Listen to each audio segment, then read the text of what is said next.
অংশীজনদের সঙ্গে ইসির সংলাপের সর্বশেষ জানাতে নির্বাচন কমিশন ভবন থেকে সরাসরি যুক্ত হচ্ছেন রিপোর্টার কাউসারা চৌধুরী কুমু। সরাসরি যাচ্ছি তার কাছে। জাতীয় সংসদ নির্বাচনকে সামনে রেখে নির্বাচন কমিশন তাদের অংশীজনদের সাথে সংলাপ শুরু করেছে। প্রথম দিন সুশীল সমাজ এবং শিক্ষক প্রতিনিধিদের সাথে সংলাপ হয়েছে। আজকে সংলাপের দ্বিতীয় দিন চলছে। আজ গণমাধ্যমের সাথে গণমাধ্যমের যে প্রতিনিধিরা রয়েছে তাদের সাথে সংলাপ করছে নির্বাচন কমিশন। সকালে মূলত ইলেকট্রনিক মিডিয়ার প্রতিনিধিরা অংশগ্রহণ করেছেন। শুরুতেই হচ্ছে নির্বাচন কমিশন 30 জনকে আমন্ত্রণ জানালেও অংশ নিয়েছে আজকে 19 জন এই মুহূর্তে, এবং তারা তাদের বক্তব্যগুলো রাখছেন। বিশেষ করে এখানে যারা ইতোমধ্যে কথা বলেছেন তারা বলছেন যে গণমাধ্যমের নিরাপত্তা নিশ্চিত করতে হবে।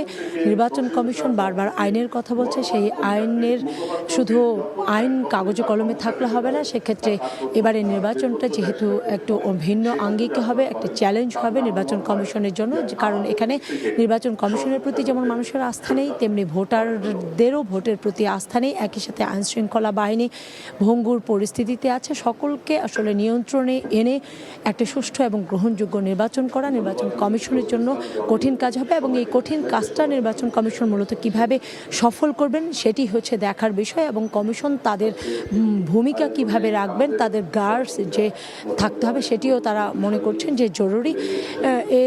এই সংলাপে উদ্বোধনী ভাষণ দিয়েছিলেন প্রধান নির্বাচন কমিশনার।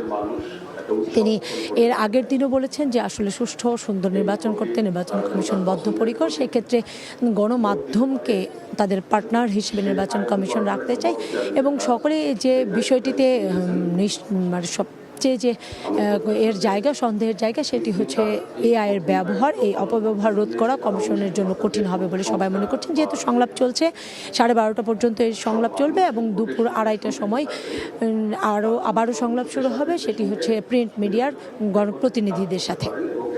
এই ছিল এখানকার আমার কাছে সবশেষ তথ্য।